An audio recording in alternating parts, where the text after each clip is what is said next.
बहुत समय पहले की बात है। एक गांव में एक किसान रहता था। उसके पास 2 घड़े थे।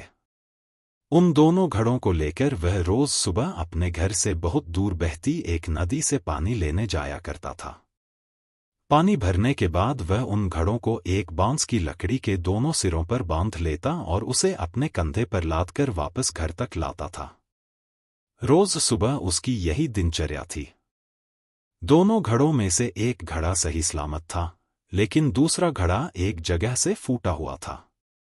इसलिए जब भी किसान नदी से पानी भरकर घर तक पहुंचता, एक घड़ा पानी से लबालब भरा रहता और दूसरे घड़े से पानी रिसने के कारण वह घड़ा आधा खाली हो चुका रहता था।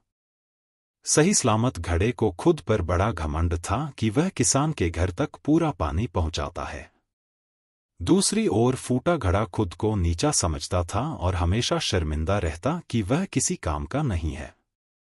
उसे ग्लानि महसूस होती कि उसके कारण किसान की पूरी मेहनत बेकार चली जाती है।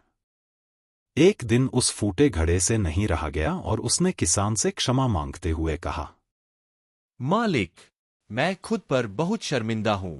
मैं ठीक तरह से आपके काम नहीं आ पा रहा हूं। किसान ने पूछा। क्यों?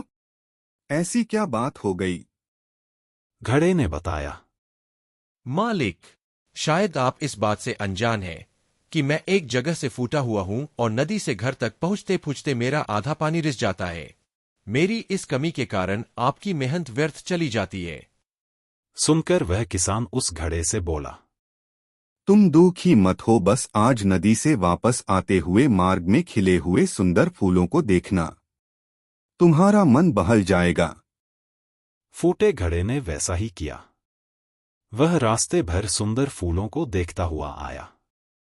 इससे उसका विचलित मन शांत हो गया। लेकिन जब घर पहुंचते ही उसने पाया कि वह पुनः आधा खाली हो चुका है, तो उस पर फिर से उदासी छा गई। उसने किसान से अनुनय किया कि वह उसकी जगह कोई अच्छा और सही सलामत घड़ा ले ले। यह सुनकर किसान बोला, क्या तुमने ध्यान दिया कि बांस के जिस सिरे पर तुम बंधे रहते हो, उस ओर के मार्ग में सुंदर फूल खिले हुए हैं, जबकि मार्ग के दूसरी ओर सूखी जमीन है। ऐसा नहीं है कि मैं इस बात से अनजान हूं कि तुम फूटे हुए हो। यह बात जानते हुए ही मैंने मार्ग के उस ओर सुंदर और रंग बिरंगे फूल लगा दिए। जब मैं नदी से पानी भरकर लाता हूं, तो तुम्हारे द्वारा उन फूलों को पानी मिल जाता है और वे सदा उस मार्ग को हरा भरा रखते हैं। तुम्हारे कारण ही वह मार्ग इतना सुंदर हो पाया है। इसलिए तुम खुद को कम मत आंको। इस कहानी से हमने सीखा कि कोई भी ऊंचा या नीचा नहीं होता। इस दुनिया में हर इंसान को एक रोल मिला हुआ है, जिसे हर कोई बखूबी निभा रहा है। इसलिए जो जैसा है, हमें उसे वैसा ही स्वीकारना चाहिए और उसकी कमजोरियों के स्थान पर उसकी अच्छाइयों पर ध्यान देना चाहिए।